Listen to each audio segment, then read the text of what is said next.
আপনি যে হাত দিয়ে অন্যায়ভাবে আরেকজনকে থাপ্পড় দিচ্ছেন, সেই হাতটি নেই বলে কেউ হয়তো তার আদরের সন্তানটিকে বুকে জড়িয়ে আদর করতে পারছে না। আপনি যে পা দিয়ে অন্যায়ভাবে লাথি দিলেন কাউকে, সেই পাটি না থাকার কারণে কেউ হয়তো বা স্কুলে যেতে পারতেছে না। আপনি যে চোখ দিয়ে হারাম জিনিস দেখে যাচ্ছেন হর হামেশায়, সেই চোখটি না থাকার কারণে কেউ হয়তোবা তার আদরের মাকে এক নজর দেখতে পারতেছে না। আপনি যে কান দিয়ে সারাদিন হারাম গান শুনছেন, সেই কানটি না থাকার কারণে কেউ হয়তোবা আপনার এই সুন্দর সুন্দর কথাগুলি শুনতে পারছে না।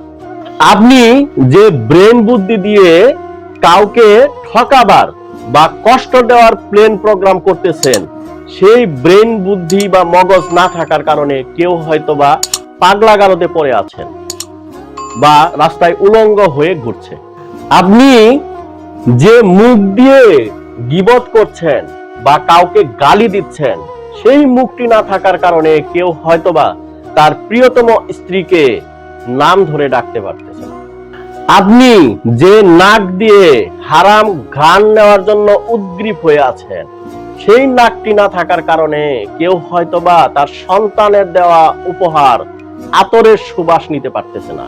আপনি যে চেহারা এবং সুঠাম দেহ নিয়ে অহংকার করছেন, তার চেয়েও বেশি সুঠাম ও সুন্দর চেহারা নিয়ে কেউ হয়তোবা কবরে হাড্ডির সার হয়ে পড়ে আছে।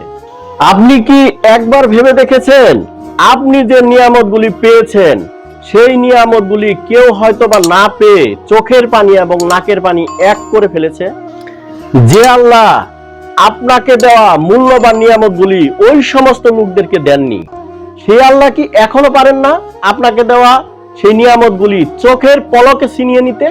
অবশ্যই পারেন, কিন্তু পরম দয়ালু আল্লাহ তার গাফফার নামের কারণে সাধারণত তা করেন না। তার মানে এই নয় যে তিনি কখনোই করেন না।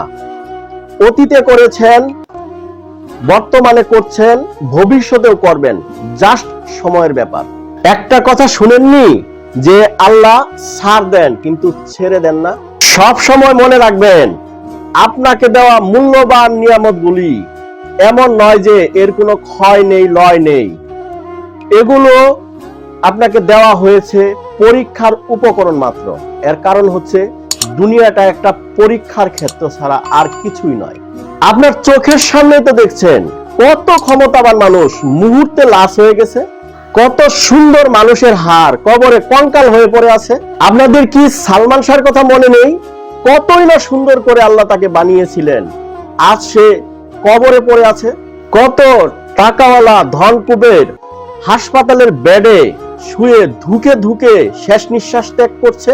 একটু ভাবুন প্লিজ। অতএব তোমরা উভয়েই তোমাদের প্রতিপালকের কোন নিয়ামতকে অস্বীকার করবে? সূরা রহমান আয়াত 13। আর যদি তোমরা আল্লাহর নিয়ামত গণনা করো, তবে তার সংখ্যা নির্ণয় করতে পারবে না। নিশ্চয় আল্লাহ ক্ষমাশীল, পরম দয়ালু। সূরা নাহল আয়াত 18। কিয়ামতের দিন অবশ্যই তোমাদেরকে নিয়ামত সম্পর্কে প্রশ্ন করা হবে। সূরা তাকাসুর। আল্লাহ রাব্বুল আলামিন আমাদের সবাইকে বোঝার তৌফিক দান করুন। আমিন।